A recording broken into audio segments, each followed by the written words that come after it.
നമസ്കാരം. ആകാശത്തുകൂടി പറന്നു പോകുന്ന വിമാനത്തിന് പെട്ടെന്ന് എന്ത് സംഭവിക്കാനാണ്?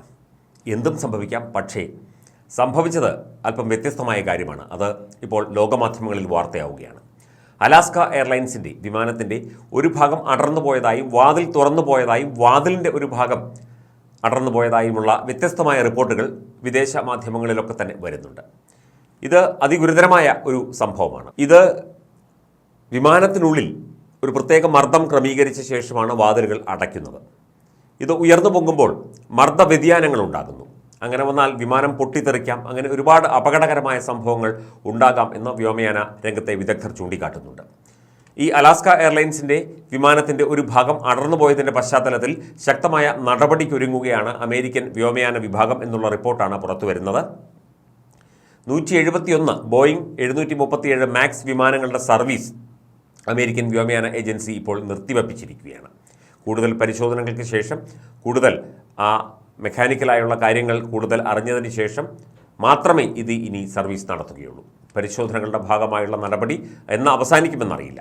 60 സർവീസുകൾ ഈ തീരുമാനം മൂലം പെട്ടെന്ന് റദ്ദാക്കേണ്ടി വന്നു. ബോയിങ് 737 മാക്സ് 9 വിഭാഗത്തിലുള്ള 171 വിമാനങ്ങൾ ഇപ്പോൾ കട്ടപ്പുറത്താണ്. വെള്ളിയാഴ്ചയാണ് ടേക്ക് ഓഫിന് പിന്നാലെ യാത്രക്കാരുമായി പോർട്ട്ലാൻഡിൽ നിന്ന് പറന്നുയർന്ന വിമാനത്തിൻ്റെ ഡോർ ഇളകി തെറിച്ചത്. ഇതിന് പിന്നാലെ എമർജൻസി ലാൻഡിംഗ് നടത്തി. എന്തോ ഭാഗ്യം കൊണ്ട് മറ്റ് അപകടങ്ങൾ ഒന്നും ഉണ്ടായില്ല.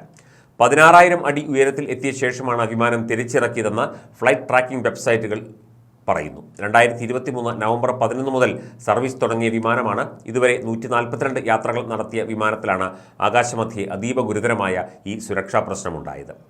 അമേരിക്കൻ വ്യോമയാന ഏജൻസിയുടെ നിർദ്ദേശമനുസരിച്ച് നടത്തിയ പരിശോധനയ്ക്ക് പിന്നാലെ ചില വിമാനങ്ങൾ സർവീസിൽ നിന്ന് ഇതിനോടകം തന്നെ പിൻവലിച്ചു. ബ്രിട്ടനിൽ 737 മാക്സ് 9 ഇനത്തിലുള്ള വിമാനങ്ങൾ രജിസ്റ്റർ ചെയ്തിട്ടില്ല എന്നാണ് ലണ്ടനിലെ വ്യോമയാന ഏജൻസി ഇതിനോടകം വിശദമാക്കിയിട്ടുള്ളത്. അതേസമയം സുരക്ഷാ വീഴ്ചയിൽ അലാസ്ക എയർലൈൻസ് യാത്രക്കാരോട് ക്ഷമാപണം നടത്തി. ഈ വിഭാഗത്തിലെ വിമാനങ്ങളിൽ അറ്റകുറ്റപ്പണികളും മറ്റും പൂർത്തിയാക്കിയ ശേഷം മാത്രമായിരിക്കും സർവീസ് പുനരാരംഭിക്കുക. അലാസ്ക എയർലൈൻസ് അപകടത്തിന് പിന്നാലെ ബോയിങ് വിമാനങ്ങളിൽ പരിശോധന നടത്താൻ DGCA ഉത്തരവിട്ടു. എമർജൻസി എക്സിറ്റുകളിൽ ഒറ്റത്തവണ പരിശോധന പൂർത്തിയാക്കാൻ ആഭ്യന്തര വിമാനങ്ങൾക്ക് നിർദ്ദേശം നൽകി. പരിശോധന യാത്രാസമയത്തെ ബാധിക്കില്ല. ഇനി സമ്പൂർണ്ണമായി ഈ മോഡലിലുള്ള വിമാനങ്ങൾ 737 മാക്സ് 9 ഇനത്തിലുള്ള എല്ലാ വിമാനങ്ങളിലും ഏതൊക്കെ രാജ്യത്ത് രജിസ്റ്റർ ചെയ്തിട്ടുണ്ടോ ആ രാജ്യങ്ങളിലൊക്കെ തന്നെ ശക്തമായ പരിശോധന നടത്തിയ ശേഷമായിരിക്കും ഇനി ഇത് സർവീസ് നടത്തണോ, സർവീസിനായി ഈ ഒരു വിമാനത്തെ ഉപയോഗിക്കണോ എന്ന് തീരുമാനിക്കുക. അതിനായിട്ട് ആഗോളതലത്തിൽ തന്നെ ഇപ്പോൾ വ്യാപകമായ ചർച്ചകളും പരിശോധനകളും ഒക്കെ നടക്കുന്നുണ്ട്. മാത്രമല്ല, ഇത് ഒരു വിമാനത്തിന് പറ്റിയ തകരാറാണ് എന്നാണ് ഈ വിമാനത്തിൻ്റെ നിർമ്മാതാക്കളും അതുപോലെ അലാസ്ക എയർലൈൻസും ഒക്കെ പറയുന്നത്.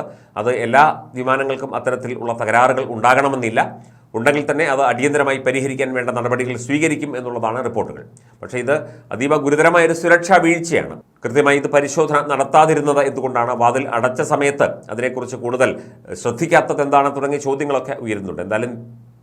എന്തായാലും വ്യോമയാന രംഗത്തെ ഒരു വലിയ പ്രതിസന്ധി തന്നെയാണ് ഈ ഒരു കാര്യം. ഇനി പരിശോധനകൾക്ക്, വിശദമായ വിദഗ്ധ പരിശോധനകൾക്ക് ശേഷം മാത്രമേ ഈ 737 ബോയിങ് വിമാനങ്ങൾ ഇനി സർവീസ് നടത്താൻ അനുവദിക്കൂ എന്നുള്ളതാണ് മനസ്സിലാവുന്നത്.